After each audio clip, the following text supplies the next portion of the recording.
Angela. Thank you very much for your time. And I wanted to start by asking, how this whole thing came to be, how you started to do comedy, how you started to do comedy in the US. Were you a comedian before? What's your origin story? It's a weird one because so I was an English teacher back home in Venezuela and in Colombia. So I had been teaching English for about like 7 years, and I was very young at the time. I started when I was 17. So my way of getting these people's attention, like especially when they were older than I was, it was just by being funny or trying to be funny, like making jokes, like doing examples with jokes. If I was explaining any type of grammar, I would try to make it, with an specific joke about somebody in the classroom or this type of stuff. It was mostly my way of being respected as a professor. So that inevitably made it like my way of communicating in English. So once I moved to the US, well, before that, I was studying filmmaking in Venezuela. So my first thing, I was supposed to do a drama script for a class, and my professor told me I sucked at grammar, at drama. She was like, "You are not good at this. You should do comedy. You should write comedy because you're really funny." She and I had a very similar sense of humor, so I did a comedy script and then I shot the short film, and that kind of went viral back in the time in Venezuela because I posted that on YouTube, and the entire experience made it like really joyful. Like it was very, I'd never experienced that because I'd always been part of like drama short films or whatever, and drama sets are different because everyone's like, hey, you can't be joking around because this person is trying to cry or whatever for this scene. So, but when you're shooting comedy, everything is organic and it's spontaneous. So I had so much fun doing that. I was like, I want to do this for the rest of my life. And then I tried that. I graduated, moved to Colombia, and then I was trying to do comedy in Colombia, but it was really hard to get any spots there. So once I moved to the US, I was living in Salt Lake City, in Utah. And I was like, all right, I have no other choice but to try stand up in English. That was my only way. I didn't know anybody. There are not a lot of Latinos. Like there are a lot of Latinos, but there's not like the sense of a community, but the Central American community. So I had to start doing stand up in English and posting everything online. And I was a content creator. So at the time, it kind of made it to different places, and yeah, that's how I started connecting with Latino comedians all around the country and with comedians from back home. So when they were touring here, I would be opening shows for them. So that's how it started. It's a long story. Sorry, it took me Mhm. about 5 minutes to explain it, but that's more or less how it started. And then I just came to New York and started doing comedy here more frequently. Mhm. I see. And how did it come to be that you ended up doing it in Spanish? It's very hard to find comedians in Spanish that have started their careers here in the States. Like that's I don't have the data for that, but I'm sure it would be hard to name a couple. So that's how it was because we're often relegated to do comedy in English, and the thing is, even with me that I had been speaking English for about 12 years already, it's not the same. It's not the same rhythm. It's not the same cadence. It's not as funny if I do an impression of an Argentinian accent in English, which I can, or I if I wanted do to it ask you in to Spanish. show me that, but yeah. I could easily show you that. I Right. actually love it. I just had a. It's hilarious. Like Argentinians are. That's a whole different conversation. But Argentinians are one of the best audiences. But yeah, that's how it started. So we were like, all right, let's just. I just felt more like I had less setbacks. When you perform in English, you often have to explain why you look a certain way, why you sound a certain way, where you're from. You have to do all of this, and that takes time. Even for comedians that have been here for years, they still do that. So, and it's because they have to. That's our way to communicate here in the States. uh it's sadly like or not sadly, but that's just how it is. So in Spanish I noticed that I don't need to explain who a Venezuelan is, because not in a lucky way necessarily, but now anybody who speaks Spanish know who a Venezuelan is. We are in every country, so that I already have minutes over there. Like, I don't need to explain myself. Everybody Mhm. knows what Venezuela is or what it's going through, and that's how it is. It's just more. I feel like there's so much among us, so that we can keep exploring, and it's just different. It's a different genre. It's like different music. It's just like and I think it's funny because ever since I started and it completely married to doing comedy in Spanish, that's when things even in English started happening. Like, people who speak English and comedians who do sets in English started noticing me, because now I'm doing it in Spanish and there are less people doing it. And also I get more stage, so I perform a lot in places where normally they only have shows in English, and then they see one in Spanish and they're all like, somebody in Spanish, like, it's like weird. And then they see all these people coming to the shows and how loud they are and how good of an audience they are, because Latinos, we're polite part. We're very polite. And I don't know if that's got to do with religion, or I don't know what it is, but we're good at listening. We are. Like, the Latino audiences are amazing.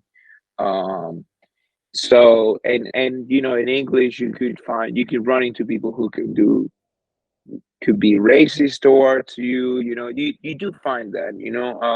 You find more heckling, which is like, hecklers, like people who just comedy shows. You find that more in English. At least I see it. Like, it's more common, even not in my shows, but other people's shows, than in Spanish. You don't see it in Spanish as much, because like, if you're next to a friend and your friend is heckling, you're the first one that goes, Shut up. That's our culture. Like, don't Mhm. embarrass myself. Don't make a scene. Whereas I don't see that as an American culture as much. They would be rooting for the heckler too. So I don't know. It's weird. I do feel like we have an advantage in a lot of stuff, and that's how I came to do it in Spanish, and now I'm in love with it. I'm completely in love with it. Like, I think it's so important for us. It's just like music. So, two-part question now. How did Español Please come to be?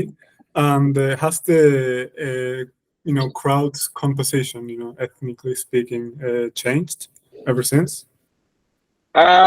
Yes, it has. It started being, so at first Espanol Please came to be that way. That was the show we started that year. In 2021.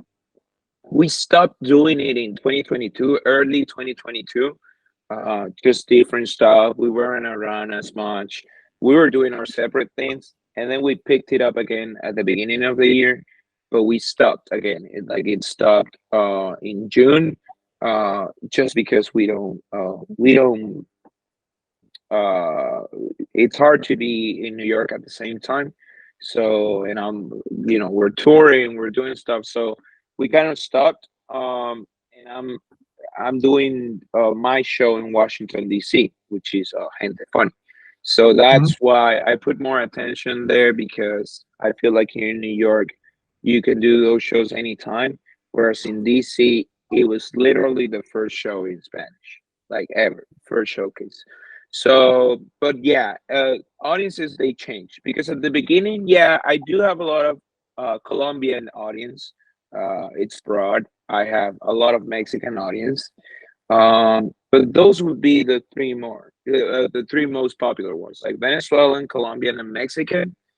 And then here in New York, it changes a lot to Puerto Ricans and Dominicans. I have a lot of them, and then Argentinians are coming as well. People from Ecuador are coming as well. A couple of Peruvians. So, but it's mostly because of what you put out there. If everything I put out online, it's just speaking about Venezuela, it kind of like scares people away. And also, I haven't lived there in like 8 years, so I don't like, my life as an adult pretty much started when I was outside of Venezuela.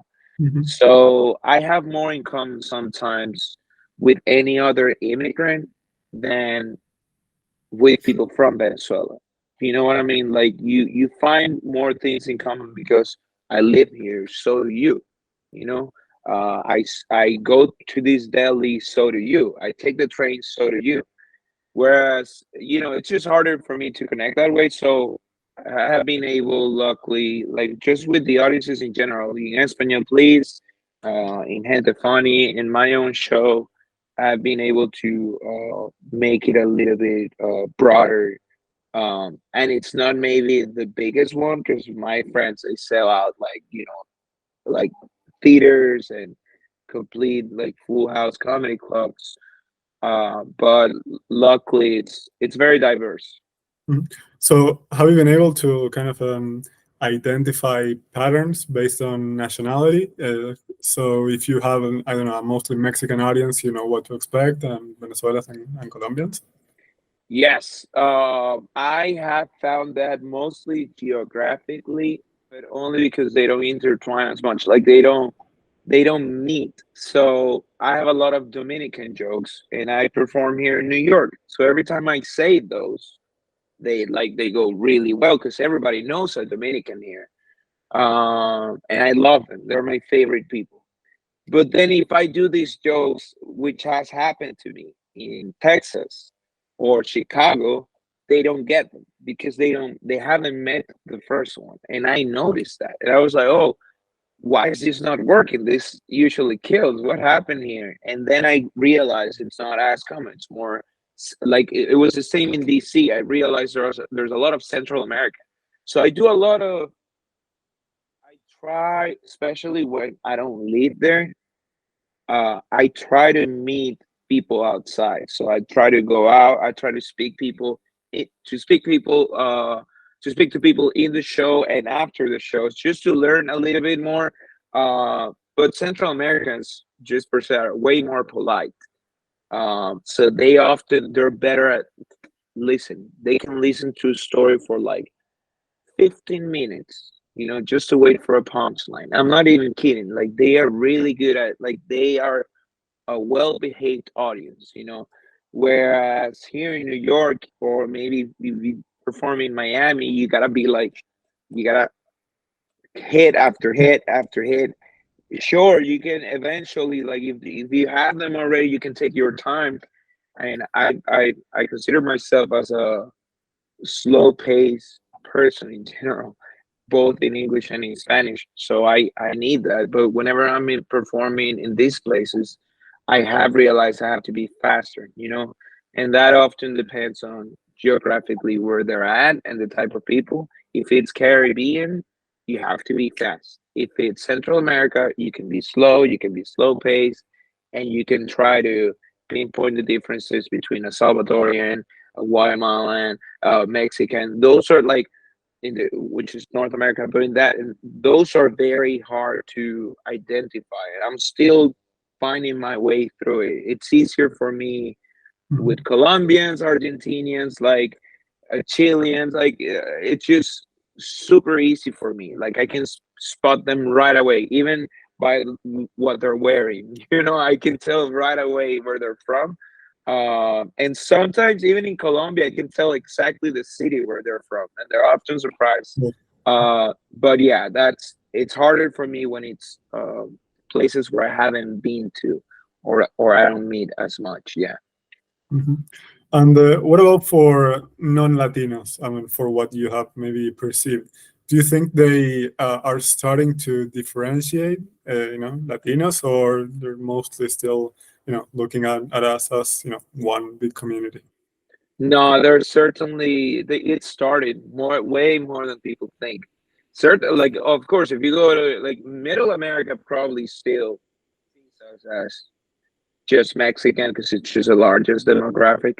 Uh, and so it's always been like that for them, even in music, even in movies, when they're saying different. Like for them, Mexican can be a race. It's not even a nationality. Like so it's harder to just like completely wipe out that information that they've been seeing, like forever.